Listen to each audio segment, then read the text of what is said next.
کسان کارڈ کی تقسیم جاری ہے اور وزیر اعظم پاکستان بھی اس موقع پر موجود ہیں۔ کسان کارڈ کے ذریعے مشینری اور دیگر ایاک نعبد و ایاک نستعین۔ جناب شاہ فرمان گورنر پختونخوا اور محمود خان چیف منسٹر، محب اللہ آپ کو اور اسرار آپ کو خاص طور پہ ایگریکلچر کی وجہ سے، کیونکہ یہ فنکشن میں مجھے بڑی خوشی ہوئی آج آپ کی اچیومنٹس دیکھ کے، تو آپ کو اور پھر علی امین آپ کو میں خاص طور پہ اس لیے کہ میں نے دیکھا کہ اپنے سارے دوستوں کو آج آپ نے یہاں بٹھایا ہوا ہے جو آپ کی تعلیم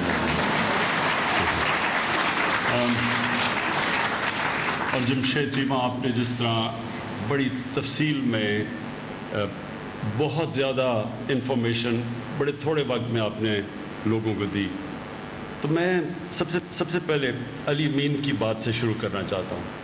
دیکھیں، میں جب مدینہ کی ریاست کی بات کرتا ہوں تو میں ان لوگوں کی طرح نہیں ہوں جو استعمال کرتے ہیں اسلام کو ذاتی مفادات کے لیے، ووٹ لینے کے لیے۔ یہ میرا ایمان کا حصہ ہے۔ میں تاریخ کا طالب علم ہوں،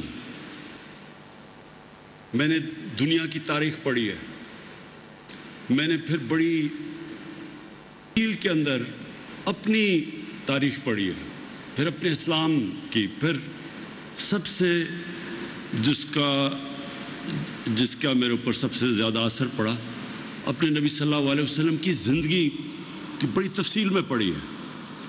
تو میں جب یہ مدینہ کی ریاست کی بات کرتا ہوں وہ اس لیے کہ یہ ایک دنیا کی تاریخ میں بہت بڑا انقلاب آیا تھا، اس سے بڑا کبھی انقلاب نہیں آیا، اور ہمارے نبی واحد پیغمبر تھے جن کی ساری زندگی تاریخ کا حصہ ہیں۔ ساری دنیا کی جو تاریخ ہے اس میں وہ فینومینا ہے جب وہ آئے اور وہ جب گئے دنیا سے، اور وہ پھر کیسے وہ لوگ جن کی حیثیت ہی کوئی نہیں تھی، عربوں کی کوئی حیثیت نہیں تھی، 2 سپر پاورز تھی اس وقت کی، کیسے وہ جن کی حیثیت ہی کچھ نہیں تھی چند سالوں کے اندر دنیا کی امامت کرنی شروع کر دی۔ یہ تاریخ کا حصہ ہے۔ آپ سٹوڈنٹس بیٹھے ہیں، اس کو سمجھیں۔ ہم صرف جمعے کے خطبے پہ جا کے سن کے آ جاتے ہیں، باہر ہماری زندگی میں دین کا ہماری زندگی پہ کوئی اثر نہیں ہوتا، اس لیے ہمارے حالات برے ہیں۔ جب تک وہ جو اللہ ہمیں حکم دیتا ہے قرآن میں کہ ان کی زندگی سے سیکھو، اللہ کو تو وہ تو بے نیاز ہے، اس کو کوئی فائدہ ہی نہیں پہنچا سکتے آپ اللہ کو، وہ آپ کی بہتری کے لیے ہے۔ قرآن شریف ہماری بہتری کے لیے اللہ نے بھیجا ہے، اگر آپ اس کے اوپر چلتے ہیں تو آپ کی بہتری ہے۔ اور جب آپ نبی صلی اللہ علیہ وسلم کی سنت پہ چلتے ہیں، ان کی شریعت پہ چلتے ہیں، تو آپ ایک چھوٹا آدمی ایک بڑا آدمی بن جاتا ہے۔ تو وہ جو قرآن میں جو نماز ہم پڑھتے ہیں کہ اللہ ان کے راستے پہ لگا جو نعمتیں بخشی، وہ آپ 5 وقت مانگتے ہیں، وہ سب سے زیادہ نعمتیں تو انہوں نے اپنے حبیب کو بخشی، تو ان کے راستے پہ بتا رہے ہیں، آپ ہر روز نماز میں ان کا راستہ مانگتے ہیں۔ تو جب علی امین نے یہ بات کی کہ ہمیں خوددار قوم بننا چاہیے، یہ لا الہ الا اللہ ایک انسان کو غیرت دیتا ہے۔ جب آپ اللہ کے سوا کسی کے سامنے جھکتے ہی نہیں ہیں، ایک چھوٹا سا انسان غیرت مند ہو جاتا ہے۔ پیسے والے آدمی جو کسی کے سامنے جھکتا ہے اس کی کوئی عزت نہیں ہے۔ ایک مزدور بھی جب غیرت مند ہوتا ہے تو لوگ اس کی عزت کرتے ہیں۔ اور پھر جب یہ جو انقلاب آیا تھا اتنا بڑا، جو یہ مدینہ کا انقلاب آیا تھا، اس کی 2 چیزیں تھیں، اس کی بنیاد 2 جگہ پہ رکھی گئی تھی۔ ایک تو انہوں نے انسانوں کو آزاد کر دیا، ایک سسٹم دیا، ایک عدل اور انصاف کا نظام لیا۔ انصاف انسان کو آزاد کر دیتا ہے۔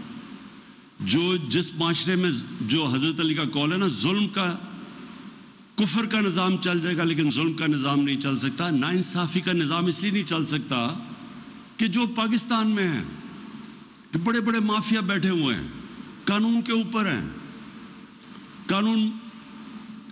قانون کی بالادستی قائم نہیں ہونے دیتے کیونکہ وہ فائدہ اٹھا رہے ہیں کرپٹ سسٹم سے. تو وہ جب تک وہ یہ بڑا بڑا مافیا بیٹھا ہوا ہے اور کہتا ہے کہ ہمیں NRO دے دو اور باقی غریبوں کو پکڑو, وہ ملک آگے نہیں بڑھ سکتا.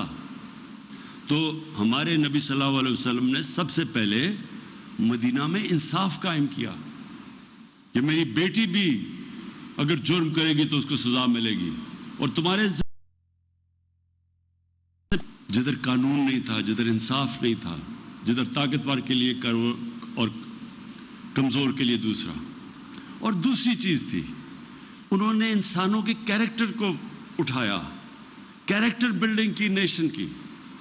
صادق اور امین, سچا اور ایماندار, وہ کیریکٹر سے وہ لوگ اٹھے.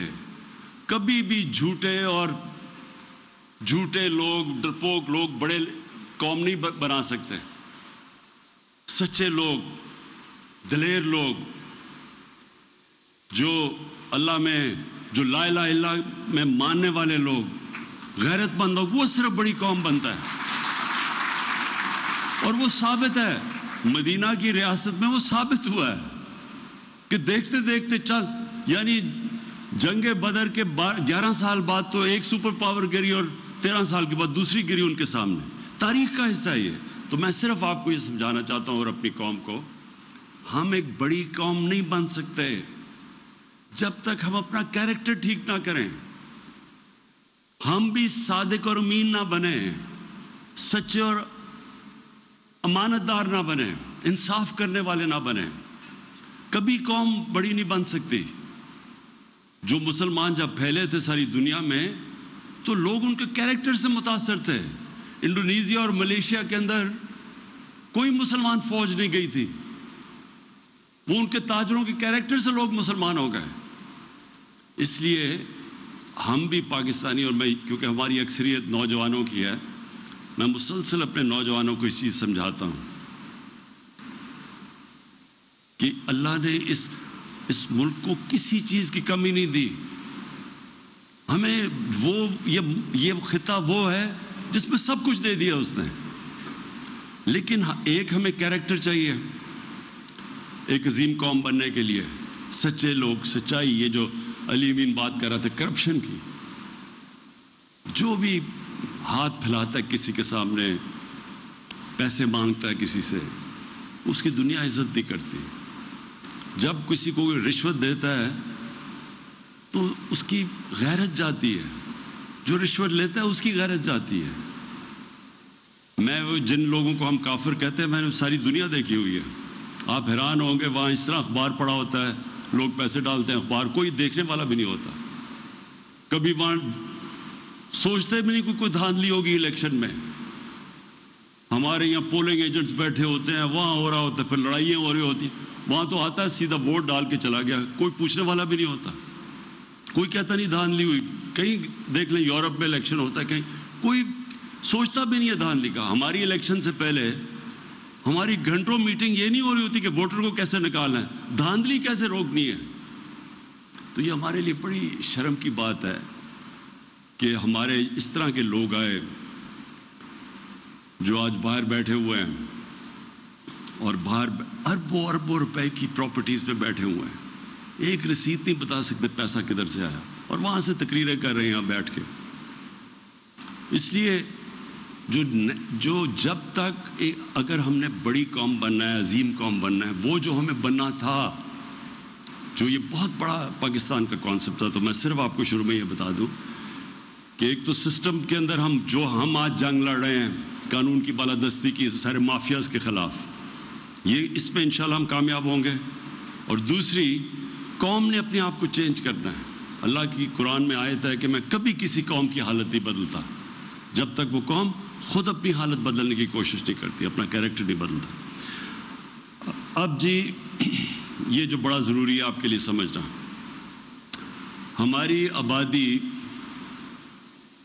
جب پاکستان بنا تھا اور آپ ہماری آبادی جب پاکستان بنا تھا تو 4 کروڑ سے بھی کم تھی.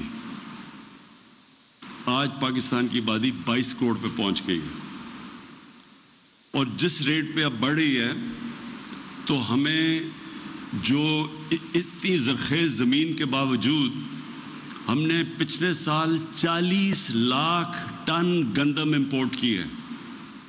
40 لاکھ ٹن. اس بار ہم نے پاکستان کی تاریخ میں سب سے زیادہ گندم اس بار ہماری پیداوار ہوئی. اس کے باوجود ہمیں امپورٹ کرنی پڑے گی کیونکہ ہماری آبادی اتنی تیزی سے بڑھ گئی ہے. ہم وہ چیزیں دالیں امپورٹ کرتے ہیں، سارا جو ہمارا گھی ہے تقریباً 70-80% وہ ہم امپورٹ کرتے ہیں. کھانے پینے کی چیز امپورٹ کرتے ہیں، اور جب دنیا میں ساری قیمتیں بڑھی تو پاکستان میں کیونکہ ہم امپورٹ کر رہے ہیں، ہم یہاں بھی مہنگائی آ گئی. اس لیے ہمارے پاس اب آج جدھر ہم کھڑے اور جس طرح آبادی بڑھی ہے، اس کو تو ایک تو چیز یہ کہ ہم نے اپنی بنیادی ترین پرائمری ایجوکیشن کے اوپر زور لگانا ہے، اور جو ہم پوری کوشش کر رہے ہیں. اب 2 چیزوں سے آبادی کی سپیڈ نیچے آتی ہے. ایک، بنیادی تعلیم دیں بچوں کو اور اپنی بچیوں کو، اور دوسرا جو بنیادی ہیلتھ کیئر ہے، جو نیچے جو پرائمری ہیلتھ کیئر جسے کہتے ہیں، اس کو ٹھیک کریں. تو وہ تو انشاءاللہ ہم کر رہے ہیں. لیکن اس کے ساتھ ساتھ ابھی سے ہمیں پلاننگ کرنی ہے کہ ہم نے کیسے اپنی بڑھتی ہوئی آبادی کو ہم نے کیسے اناج دینا ہے، ہم نے کیسے اپنے لوگوں کا پیٹ پالنا ہے، اور ہم نے کیسے اگر اسی طرح آبادی بڑھتی رہی اور اتنی پیداوار ہماری رہی تو آگے جا کے یہاں تو بہت بھوک ہوگی پاکستان میں. کیونکہ باہر اگر اسی طرح باہر بھی جو قیمتیں بڑھی ہیں، یہ 20 سال کے بعد کبھی اتنی تیزی سے انفلیشن یعنی قیمتیں نہیں بڑھی کموڈیٹیز کی، کھانے پینے کی چیزوں میں، جو اس 1 سال کے اندر بڑھی ہے. تو اس لیے اگر ہم خود اپنی ساری اس ملک میں اناج اگا سکیں تو ہمیں فرق نہیں پڑے گا اگر دنیا میں قیمتیں اوپر جائیں. لیکن اگر ہمیں امپورٹ کرنی پڑتی ہے تو ہمیں فرق پڑے گا، اور پڑ رہا ہے. تو اس لیے یہ بڑا امپورٹنٹ ہے، یہ جو آج جس کے لیے میں خاص طور پہ آیا ہوں، گوملزام ڈیم کا. آج ہم یہ جو تقریباً 2 لاکھ ایکڑ زمین مزید اب اس سے کاشت ہوگی، یہ بڑا ضروری ہے. کیونکہ ہمیں اب سارے پاکستان کو دیکھا اور جو چیزیں جگہیں بتائیں، وہ جگہیں جدھر ابھی تک کوئی فصل نہیں اگ رہی تھی کیونکہ پانی نہیں تھا، تو ہمیں اب جو اپنی عقل استعمال کر کے فیصلہ کرنا ہے. اتنا ہمارے پاس پانی ہے، انڈس کے اندر اتنا پانی ہے، یہ جو سارے 5 دریا ہیں، یہ سلیمان سے جو نیچے آتے ہیں پہاڑوں سے، ان میں سے کتنا پانی آتا ہے. اس پانی کو ہم نے سٹور کیسے کرنا ہے. سب سے زیادہ پاکستان کی یہ یعنی 50 سال کے بعد پہلی دفعہ ڈیمز بن رہی ہیں پاکستان میں، اور انشاءاللہ 10 سالوں میں ہم نے 10 ڈیمز کا پورا پروگرام بنایا ہوا ہے بننے کا. تو ہمارا ابھی تقریباً 14 MAF پانی سٹور کر سکتے ہیں. اس کو ہماری کوشش ہے 25 پہ لے کے جائیں اور اس کو ڈبل کر دیں. تو یہ ہمیں سب سے پہلے تو پانی کتنا ہے، اس کو ہم نے بچانا کتنا ہے، اس کو کیلکولیٹ کریں. پھر جو پانی بچے اس کا بہتر استعمال کیسے کرنا ہے. ابھی ہم استعمال بھی ٹھیک نہیں کرتے تاکہ ہم اپنی زمین سے زیادہ پیداوار لیں. تو یہ چیلنجز ہیں. اور پھر ریسرچ. دیکھیں، جب تک ہم ریسرچ نہیں کریں گے، اور ہماری بڑی زبردست ریسرچ ہوتی تھی، ہم جب بڑے ہو رہے تھے فیصل آباد یونیورسٹی کی بڑی ریپوٹیشن تھی ساری جگہ، بڑی لوگ تعریف کرتے تھے اس کی.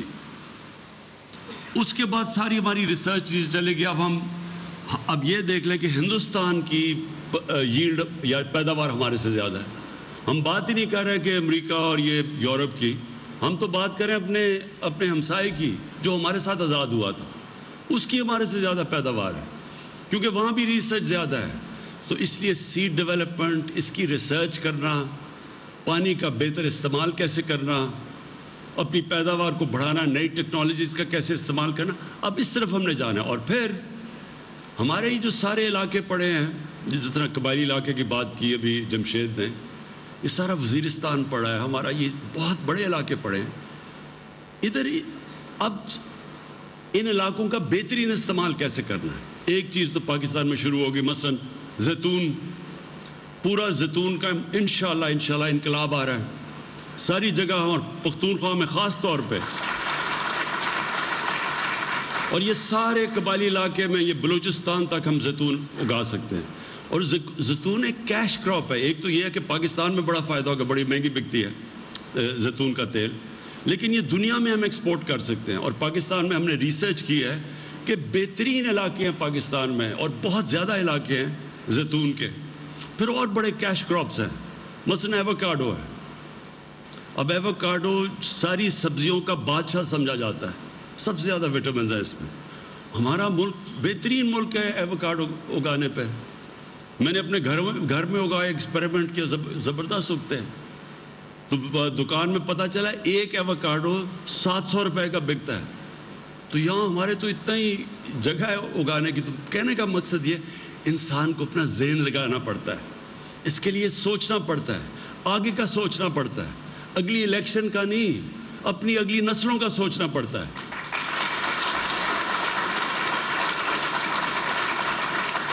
اور انشاءاللہ یہ میرا یقین ہے پورا کہ جس طرف اب ہم نکل گئے ہیں, پہلی دفعہ پہ میرے خیال میں 60s کے اندر ایوب خان کے دور میں ایگریکلچر کے اوپر کام ہوا تھا. انشاءاللہ اب ہمارے دور میں جو کام شروع ہوا ہے, آپ دیکھیں گے ہر سال اب ہم اس سے انکریمنٹ انکریز کرتے جائیں گے. ہم نے جو پلاننگ اب پوری کی ہے کہ ہم نے کون سی نہیں, اب دیکھیں اب دنیا کے اندر پام آئل ہے جس کے اوپر جس سے اصل ہمارا جو کوکنگ آئل ہے جو گھی ہے وہ باہر سے امپورٹ ہوتا ہے 70%, اس کی دگنی ہو گئی ہے قیمت دنیا میں. ہم یہ سارا کچھ پام آئل سیڈ خود اگا سکتے ہیں, ہم سویا بین اگا سکتے ہیں, یعنی ہم سارا کچھ پاکستان میں اگا سکتے ہیں. تو انشاءاللہ جو اب سے ہم پلاننگ کر رہے ہیں کہ دنیا میں جو بھی مسئلے آئیں, پاکستان میں ساری چیزیں جو بنیادی ضروریات ہیں ہماری, دالیں مثلاً, عام آدمی دال کھاتا ہے, یہ بھی دن آنا تھا سوچے کتنے 70% دال ہم باہر امپورٹ کر رہے ہیں. تو یہ ساری چیزیں ہم اپنے پاکستان میں اگانی. ہماری ساری پلاننگ اب اس طرف ہے کہ پانی کو سٹور کرنا, اس کا بہترین استعمال کرنا, وہ علاقوں کو نیچے لے کے آنا کاشت میں جو اس وقت بنجر پڑے ہوئے ہیں. جس طرح یہ دیکھتے دیکھتے ڈی آئی خان کا یہ جو 2 لاکھ ایکڑ اب یہ کاشت ہوگی, اور یہ ایسی زمین ہے کہ سب سے زیادہ پیداوار دے گی, کیونکہ اس میں یہ بالکل ورجن ٹیریٹری ہے, اس میں سب کچھ یعنی زمین میں بہت جان ہے. اس وقت جن زمینوں پہ زیادہ کاشت کرتے رہتے ہیں ان کی پیداوار کم ہوتی جاتی ہے. یہ تو بالکل ورجن ٹیریٹری, یعنی یہ ہر چیز میں, کپاس میں انشاءاللہ سب چیز میں یہ سب سے زیادہ پیداوار یہاں مل گی. پھر چولستان میں علاقے ہیں, وہاں اگر ہم پانی کا صحیح استعمال کر لیں, وہ ایسے ملک ہیں جنہوں نے اب, اور چین نے میں جب چائنا گیا تو انہوں نے ہمیں ڈیمونسٹریٹ کہ انہوں نے ریگستان کے اندر انہوں نے فصلیں اگا دی ہیں, نئی ٹیکنیکس آ گئی ہیں. تو ہم نے اب استعمال کرنے اپنے وہ علاقے جو ابھی تک ہم نے کاشت پہ نہیں تھے, انشاءاللہ ان کے اوپر پورا زور لگائیں گے اور ان کو کاشت کے نیچے لے کے آئیں گے. نئی جس طرح میں نے کہا ایووکاڈو ہے, سویا بین ہے, نئے فروٹس ہیں, یہ سارے ہم فیصلہ کریں گے کس زون میں کون سی چیز کا سب سے بہتر فائدہ ہوتا ہے, کیش کراپس کون سی ہیں. تو انشاءاللہ اس کے اوپر اب نکلے ہوئے ہیں. اور یہ جو آج انیشیٹو ہے کہ یہاں ایگریکلچر یونیورسٹی کا, یہ بہت ضروری تھا یہاں, کیونکہ ڈی آئی خان کے اندر اس کا بہت بڑا امپیکٹ پڑے گا اگر یہاں ریسرچ ہو. ادھر میاں والی میں جو میں نے نمل یونیورسٹی بنائی ہے, اس کے اندر بھی ہم ایک باہر سے جو دنیا کا ٹاپ ایگریکلچر کی انڈسٹری ہے ہالینڈ کی, اس سے ہم نے کولیبریشن کی ہے. ادھر ہم بنا رہے ہیں ایگریکلچر ریسرچ کے لیے, تاکہ ہم آپ کو اس سارے علاقے کو ہم بتائیں کہ بہترین لیٹسٹ پریکٹسز کیا ہیں اور لیٹسٹ ٹیکنالوجی کیا ہے. اور پھر چائنا کے ساتھ ہماری اگریمنٹ ہوئی ہے سی پیک کے اندر کہ ہم نے ان سے بھی جو ان کی ٹیکنیکس ہیں, جو لیٹسٹ ٹیکنالوجیز ہیں. چائنا میں مثلا دودھ ہے, گائے ہمارے سے کوئی 3-4 گنا زیادہ دودھ دیتی ہے گائے وہاں. تو ہمارا اس وقت بڑا مسئلہ بنا ہوا ہے پاکستان میں, ہمارے اتنے زیادہ گائے بھینسیں ہیں لیکن دودھ بہت کم ہے, ملک کے لیے کافی دودھ نہیں, اور جو دودھ ہے وہ بدقسمتی سے زیادہ تر اس میں ملاوٹ ہوتی ہے اور وہ ہمارے بچوں کے لیے برا ہے. تو دودھ کے اوپر پورا زور لگائیں گے, کیسے ہم اپنی جو بریڈ ہے, جو نسلیں ہیں, ان کو بہتر کر سکتے ہیں. آخر میں صرف کیونکہ آج ڈی آئی خان آیا ہوں, میں یہ ضرور اناؤنس کروں گا کہ بڑا مسئلہ بنا ہوا ہے ہمارا